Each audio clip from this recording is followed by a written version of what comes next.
Hey now folks, Nick here. This is Board Game Brawl, and this is your update for November 1st, 2013. Now I know I haven't had very many videos up in the last week, and we'll get to that in a moment, but we got a lot of stuff to talk about. Lots of Board Game Brawl news, lots of gaming news. I'm going to show you some upcoming reviews that I've got, hopefully, and just tons and tons of stuff. So let's get right to it with your Board Game Brawl news.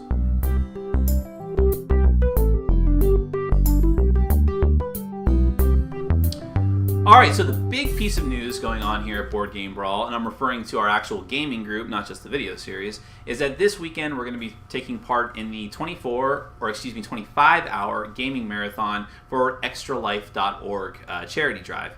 Now, if you haven't been there, I talked about this in my last video, but Extra Life is once a year charity event where gamers, usually video gamers, but also some board gamers, get together with their group for a marathon gaming session in order to raise money for charity. In this particular case, the Children's Miracle Network. All the money that's raised goes directly to hospitals that help sick kids. It's a really great cause, and it's a really great excuse to get together for a lot of very fun gaming.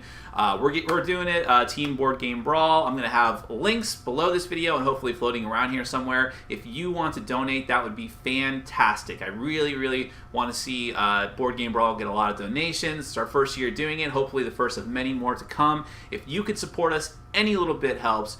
If you love my videos, if you love what I do, if you just want to support charity and support gaming in general, this is a great way to do it. Any little bit you can donate helps. Please go to one of the links I have up around here. I'm really looking forward to this Saturday. It's going to be very tiring, very difficult to get through, but we're going to use the opportunity to play a lot of games that we don't normally get to play. I may be able to do some video streaming of some of the gameplay. I'm not sure about that. Please do not hold me to that, but if I can, I think that'd be really sweet. So if not, I'm going to give everyone the play-by-play afterwards through Twitter or something like that. So please donate if you can. That would be great. Really looking forward to it. So that's that, extralife.org. The other piece of news that I should talk about is just a little more of a personal thing that you may have noticed that in the past week I haven't been able to put out quite as many videos as I was before. It's not for lack of wanting to. I have a ton of games I would love to review. I would love to put together another top 10 list, and I wanted to get this update up sooner and also my Kickstarter update, which hopefully I can film and get posted by tomorrow morning as well.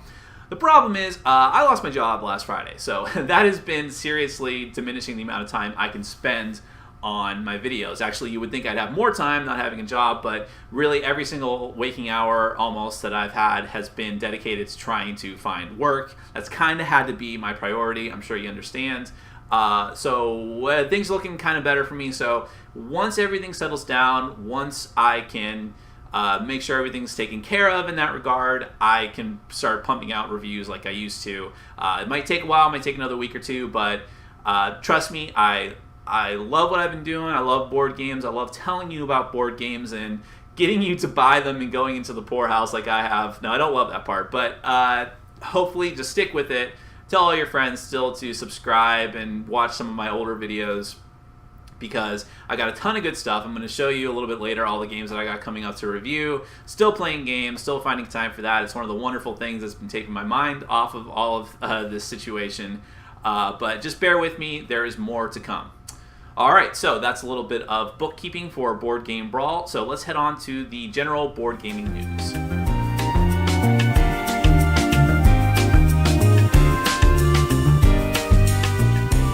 Well, obviously the big news of the past month and the last week in particular was Essen Spiel 2013. Now, if you may have noticed, I put up my top 10 list of Essen games I was anticipating, which is basically just games I haven't played. I don't know all the details about them, but they looked really, really cool, and I can't wait to play them.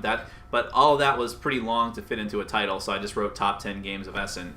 But anyways, so I'm not going to go into every game that was going to debut there, get prototyped there, or demoed or whatever. But I do want to talk about some of the games that have been announced either at Essen, around Essen, and just some other general gaming news from the past month that I haven't had a chance to talk to you about yet. So let's go ahead and start with One Night Werewolf. One Night Werewolf it's published underneath the Japan brand. Now, Japan brand had a big presence at Essen and sold out of almost all of their games, or most of their games. Now, Japan brand was the original publishers of a lot of Seiji Kanai games that I go on and on about, I know, in these videos, including Love Letter, Lost Legacy, and indeed Lost Legacy was at the fair as well and sold out. It's one of the games that sold out, and I'm really glad that I was able to get a copy ahead of AEG's release later this year. But they had a lot of other cool games, and one of those was One Night Werewolf. Now, actually, One Night Werewolf in and of itself didn't interest me too much. Werewolf, as you may know, is the popular game. Some people call it Mafia as well. Same game either way, with a different theme. Werewolf is basically like a social interaction game where people are either hidden role game. People either villagers or werewolves, and you try to lynch the werewolves, and the werewolves try to eat the villagers, and so on and so forth. One Night Werewolf takes all that and consolidates it down into one day, or one day and one night, or essentially. And so it's just a very, very, very quick game and not a lot of meat to it. It actually was one of the few games from Japan brand I wasn't that interested in. However, Ted Alspach from Bezier Games, who's kind of like the master of Werewolf with his Ultimate Werewolf release, which is the version that I have, decided to go ahead and pick up that game and co-design it and make it into One Night Ultimate Werewolf, which is basically going to be the same type of game, but with a lot more extra roles, new components that look really cool. I really like the artwork on this stuff. So now I'm actually looking forward to the game. So take that as you will. Now, actually, this next story is actually more of a general thing, not about a particular game, but about some major kind of event that's happened. And this was announced right at the beginning of the fair or right before it. But basically, the company Mayfair Games, which is a huge, huge company, pretty much based solely on the fact that they're the publishers of Settlers of Catan or whatever, a game I don't like. But anyways, they have bought out Lookout Games, and Lookout Games has made itself has been notorious for doing all of the games from Uwe Rosenberg. Uwe Rosenberg did Agricola, most famously, Le Havre, or Le Harva, however you want to say it, and two upcoming games that were actually going to debut at Essen, Caverna the Cave Farmers, which made its way onto my top 10 games of Essen list, by the way, because I'm not a big fan of Agricola, but Caverna looks really, really cool. And The Glass Road, I believe it's called, which is all about glass making, obviously. But anyways, Lookout Games, that was responsible for all those games and many others, was bought out by Mayfair. Mayfair bought a controlling stake in the company, essentially, and now they're has merged it with them. So, gonna be very interesting. I don't know. Those two companies put out a lot of games that I don't really care about, but a lot of people do. And a lot of people were not happy with when Z-Man Games, which makes a lot of games that I like, was bought out by a company called Philosophia, and people, I don't know the veracity of this, but people claim that a lot of the problems Z-Man has been having lately with keeping games in stock and component quality dropping is because of that buyout by Philosophia.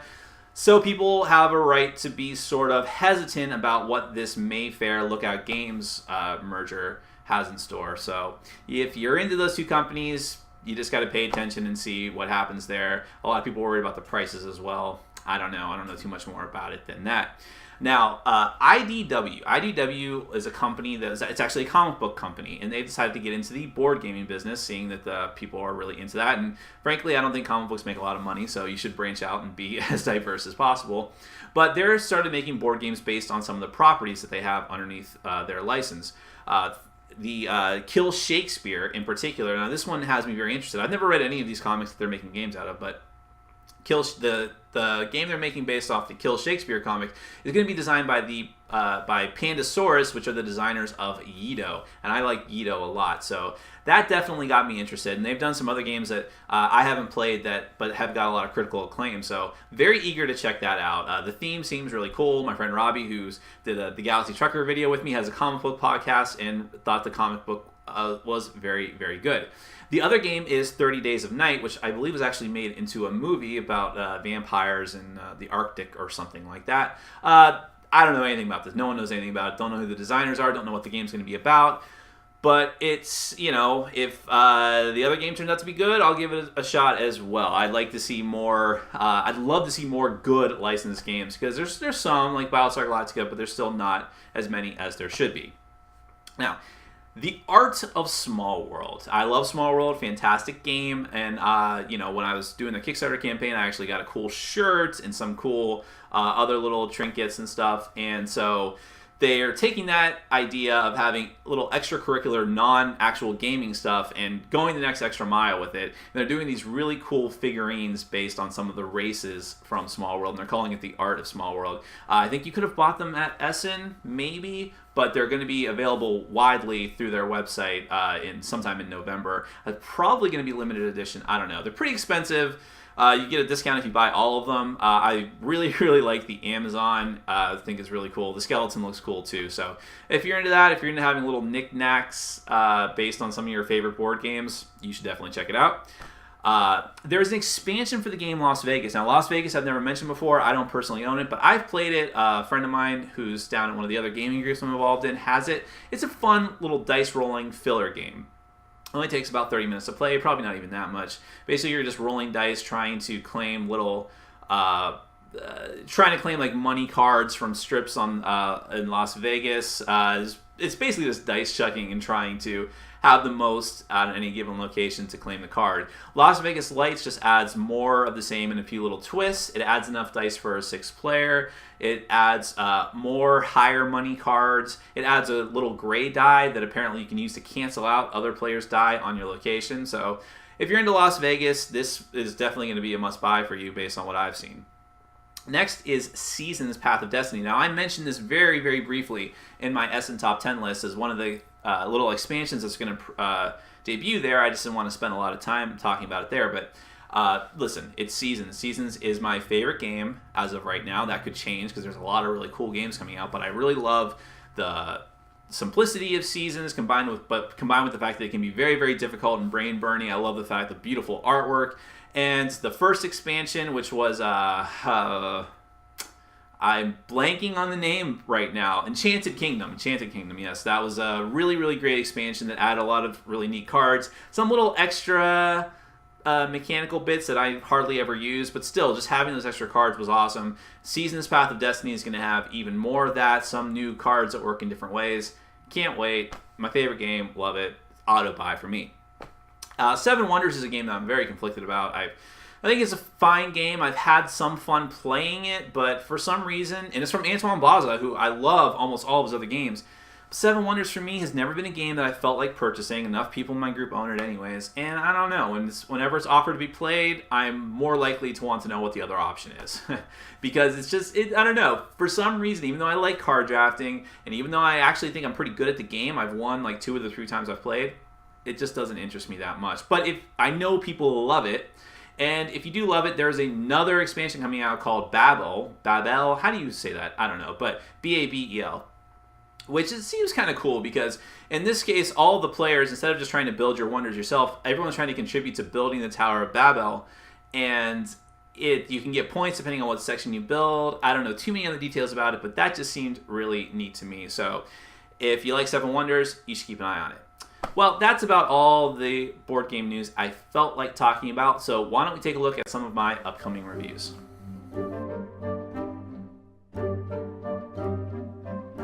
Alright, so here's a bunch of new games that I got, or at least new to me, that hopefully I'm going to have a chance to review in the coming weeks. We've got Dungeon Run from Plaid Hat Games, which is kind of like the black sheep of the Plaid Hat Games family. It's out of print, and no one seems to talk about it much, but I have some pretty strong opinions on it. Lost Legends, which I'm just going to give you a spoiler alert right now. I love this game. It's definitely making its way onto my top 10 of 2013, but stay tuned for that. Risk Plants vs. Zombies, I love less, but I've got some definitely cool thoughts about that. That's probably the next review you're going to see from me. Castaways, an interesting semi-cooperative game. Parade, a neat little card game with an Alice in Wonderland theme. King of Tokyo, the Halloween expansion. At some point, I'll probably review the actual King of Tokyo base game and the Power Up expansion right before, at the same time that I do that. The Lord of the Rings living card game. Very, very interesting game. I'm not quite sure how I feel about it yet. I got to get some more plays in on that.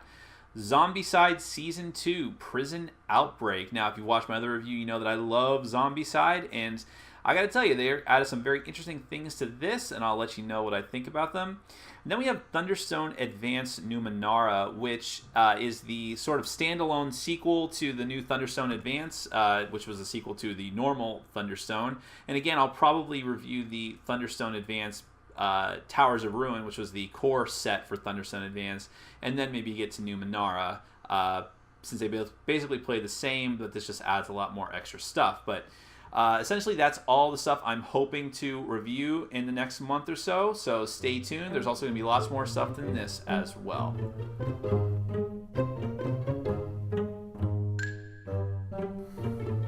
I thought we'd try our hand at doing a neat little segment here called Questions and Answers. Basically, sometimes I get questions from some of the viewers of the videos, either on the message boards or just from direct email, and I think they're pretty interesting, and I would love to talk about them some more and give people some insight into some questions they might have about the games that I review or that I just talk about or mention or what have you. If you have a question for me that you would like answered, I know a little bit about board games and hope I spend way too much time looking up information on them, apparently, then just send it to boardgamebrawl@gmail.com. There'll be a little link below, hopefully.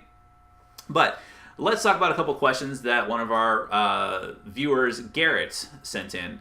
The first one is about Legends of Andor. Now, Legends of Andor is a game that I haven't gotten around to reviewing yet, but I did talk about it as one of my top 10 co-ops. It's a great game, very puzzly, adventure, fantasy-themed game. I think it's probably great for families and for couples, but his question is about the replayability of Legends of Andor. Do I still play it to this day? Have I found that it lacks variety over time because it is very scenario-driven and there's only a limited amount of scenarios available? So this is an interesting question because there's not a lot of games like this. I mean, there's games like Descent, but Descent gets a lot of support from Fantasy Flight Games, which is the same American publisher as Legends of Andor. The reason for that is because Descent had a first edition which was hugely popular, and the second edition is still popular. So there's tons of content being put out, more expansions with more scenarios and more little miniatures coming out. But what about Legends of Andor? So far, all that's been put out is a couple of downloadable expansions scenarios, but not any new components, not any new boards, no nothing. Now, I mentioned very briefly in my Essen Spiel video that there was an expansion debuting at Essen, but it was specifically for the German version. It's called like Search for the Star Shield. Is that expansion going to be released over here? I don't know. The problem is that even though Legends of Andor was the Kenner Spiel des Jahres winners for this year, which is really huge in other countries, I'm not sure that anyone over here cares about that. I don't see anyone talking about Legends of Andor. No one else plays it in any of like the 3 or 4 groups that I'm involved in. No one talks about it except for me, and that's usually me trying to get people to play it. So I don't know. In other countries, being the Spiel des Jahres or Kenner Spiel des Jahres winner carries huge clout. Not so much here. I really hope that Fantasy Flight Games decides to continue to support it because it is a fantastic game. And I urge you, if you like cooperative games and you like fantasy-themed games, even without a ton of scenarios, I still urge you to buy it because it's definitely worth it. I mean, you're not going to finish every scenario the first time. Especially if you're new to the game, it's going to take you a couple times because those scenarios are hard. And I find it still very worthwhile to play. Now, Garrett had another question, and this was about the Pathfinder Adventure card game. He's very close to buying the core set and wants to know what he can do about adding more characters to the game because he feels that there's just not enough characters in the core set. Well, one thing, definitely you need to look at the character add-on pack. Now, it's kind of a pain to have to buy a game and know that you have to buy an expansion right away. I'm not a fan of doing that either. But in this case, it's almost a necessity because there really isn't that many characters in the core set, but that character add-on pack adds 6 more characters, I believe, and some more gear cards and stuff to add to the other decks. And it's honestly, it should have been included in the core set. There's no reason for it not to. But they even mention it as being important in the rule book for the core set, so you kind of got to get over that and accept that if you like the game a lot, it's almost a must-buy, or it is a must-buy for you. It just is. Aside from that, Garrett wanted to know, what about retheming or actually making new characters from scratch?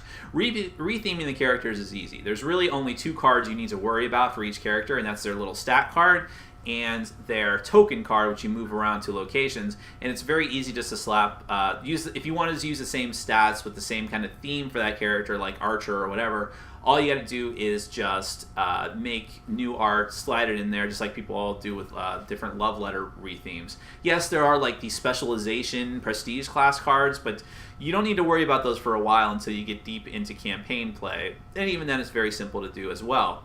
Now, making a new character from scratch, that I can't really help you with, because you really need to worry about game balance at that point. If you're adding new mechanics to the game in the form of a new character, you need to make sure, is this character too powerful, not powerful enough? How does it stack up against the other characters? Is it unique enough? Is there anything this character is doing that one of the other characters isn't already doing in some way, shape, or form?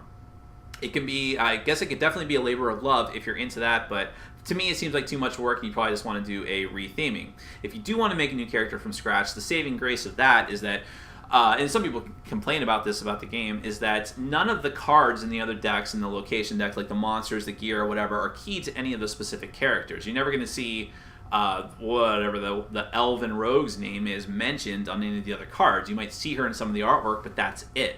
So it's not too difficult to make new characters and keep it separate from the rest of the game, but it's just making sure that those characters are actually equivalent in power and scope to the other characters. And I'm not sure that the base characters that come with the game are that balanced either, but that's for you to decide. I don't know. But either way, Pathfinder Adventure card game is a really great game, and sure, if you're not keen on the Pathfinder themes and characters, change them out. Why not?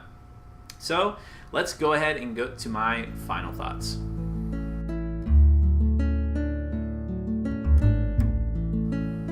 Well, actually not too much else new to say in my final thoughts. Just please, if you can, donate to our team for extralife.org. We're going to be gaming this weekend. Can't wait. We would love to have you support us and get some donations going.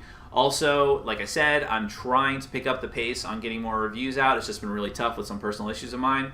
But please stay tuned, because there will be some very cool reviews coming, like I showed you before. And basically, just thank you so much for watching my videos. Thank you for subscribing. If you haven't subscribed, please do.